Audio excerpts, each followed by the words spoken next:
जय हिंद दोस्तों, आपका स्वागत है हमारे YouTube channel learning point with Abhishek में। 100 शब्द प्रति मिनट डिक्टेशन स्टार्ट। महोदय, देश की लगभग 3/4 जनसंख्या गांवों में रहती है, जिनकी आय कम होने के साथ साथ शिक्षा, स्वास्थ्य, पेयजल आदि अन्य आवश्यक सुविधाएं भी उन्हें पर्याप्त मात्रा में उपलब्ध नहीं हैं। ग्रामीण क्षेत्रों और ग्रामीणों, विशेषकर अनुसूचित जातियों, जनजातियों, कमजोर वर्गों और गरीबी की रेखा से नीचे रहने वाले लोगों का विकास एवं गरीबी उन्मूलन भारत की विकास योजनाओं का प्रमुख उद्देश्य रहा है। ग्रामीण विकास का व्यापक दायरा है, जिसमें ग्रामीण क्षेत्रों एवं ग्रामीणों के जीवन स्तर का सर्वांगीण विकास शामिल है। इसका अर्थ निर्धनतम लोगों की अपने स्थानीय सामाजिक एवं आर्थिक परिस्थितियों में उत्पादन क्षमता की वृद्धि है। ग्रामीण विकास की प्रक्रिया में पूंजी का निवेश एवं उसका विस्तार, उत्पादक शक्तियों का विकास तथा निर्धन एवं बेरोजगार ग्रामीणों का अर्थव्यवस्था के उत्पादक विकासशील क्षेत्रों में सम्मिलित होना आवश्यक है। मंत्रालय की गतिविधियों का मुख्य उद्देश्य गरीबी पर सीधा प्रहार है, जिसके अंतर्गत विशेष मजदूरी, रोजगार व स्वरोजगार कार्यक्रम, भूमि सुधार, बंजर भूमि विकास एवं जल संभरण विकास कार्यक्रम हैं।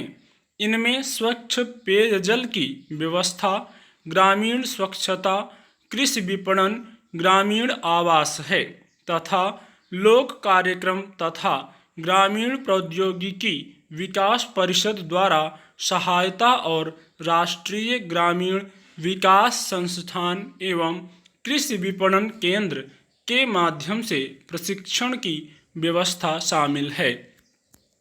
गरीबी उन्मूलन के प्रयासों का महत्व इसकी योजनाओं के आवंटन में वृद्धि को बताता है।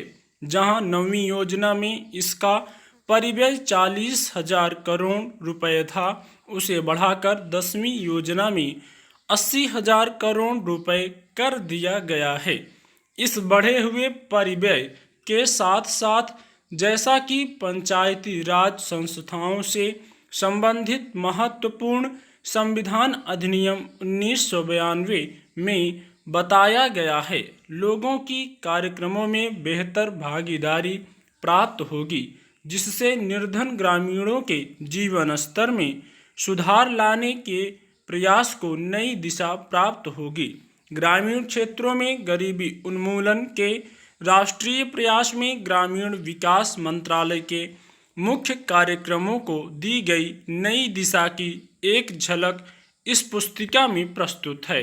ग्रामीण गरीबी की समस्या कम ग्रामीण उत्पादकता और अल्प रोजगार व बेरोजगारी से जुड़ी है। यद्यपि विकास की सामान्य प्रक्रिया के अधीन ही उत्पादक रोजगार के अधिकाधिक अवसर सृजित किए जाते हैं, फिर भी ग्रामीण लोगों के लिए रोजगार पैदा करने तथा आय के कुछ न्यूनतम स्तर प्राप्त करने हेतु विशेष रोजगार कार्यक्रमों की सतत आधार पर जरूरत है। उपर्युक्त उद्देश्य को ध्यान में रखते हुए समय समय पर रोजगार सृजन की विभिन्न योजनाएं चलाई गई थी। 7वीं योजना के आखिरी वर्ष में 1 अप्रैल 1989 से उस समय विद्यमान 2 रोजगार कार्यक्रम, राष्ट्रीय ग्रामीण रोजगार कार्यक्रम और ग्रामीण भूमिहीन रोजगार गारंटी कार्यक्रम को जवाहर रोजगार योजना नामक ग्रामीण रोजगार कार्यक्रम में मिला दिया गया था। जवाहर रोजगार योजना का मुख्य उद्देश्य ग्रामीण क्षेत्रों में बेरोजगार पुरुषों तथा महिलाओं के लिए अतिरिक्त फायदेमंद रोजगार का सृजन करना है। ग्रामीण आर्थिक आधार ढांचे को सुदृढ़ बनाकर सतत आधार पर रोजगार के अवसर सृजित करना है। स्टॉप।